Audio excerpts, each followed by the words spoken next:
containment increases and the fire danger decreases across western North Carolina, we're looking at what's next as the long-term threat continues. The governor is asking for wildfire mitigation in the next Helene relief bill, and the North Carolina Forest Service is telling the legislature they need help. Tonight, News 13's Justin Berger is asking a professor of fire management what needs to be done.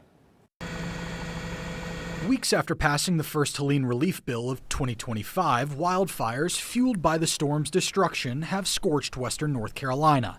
$10 million went to small and volunteer fire departments, but there are still unmet needs. Asheville Democrat Brian Turner says he and other Buncombe Dems are close to filing a bill that includes $3+ million for firefighting and wildfire support. Is that enough to meet the need? No, so it's not. This is a document from the North Carolina Forest Service outlining their needs. Millions of dollars to replace decades-old wildland firefighting equipment. Funding to fill vacancies, nearly 100. Almost $1 million for aviation operation and millions more to upgrade and replace equipment and to reinforce crews.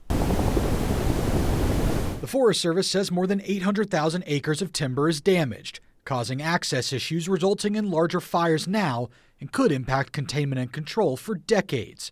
But it's not necessarily the large trees that are problematic currently. It sounds like what you're telling me is that our worry is much less with the big trees that are down, but more so that the leaves that fell with them. Yeah, that, and once the big trees come down, that's a whole lot of new sunshine and moisture and nutrients that are available for the stuff that's down on the surface, those fine surface fuels. John Bailey is a professor of silviculture and fire management at Oregon State. He has experience firefighting as well. More humans, more fuels, and the hurricanes and the storms are changing the forest, the wildland dynamics a little bit. Humans are moving out into it despite that risk.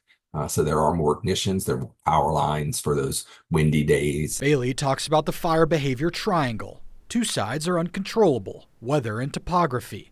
The third is fuel. And one way to mitigate, he says, is prescribed burning. Neighbors and different landowners would have to work together to do more prescribed burning. We have to have a handle on the insurance and liability side, because 1 or 2% of prescribed burns do escape the planned area. Prescribed burning is mentioned within the Forest Service's request, but what's ultimately funded is up to the North Carolina General Assembly.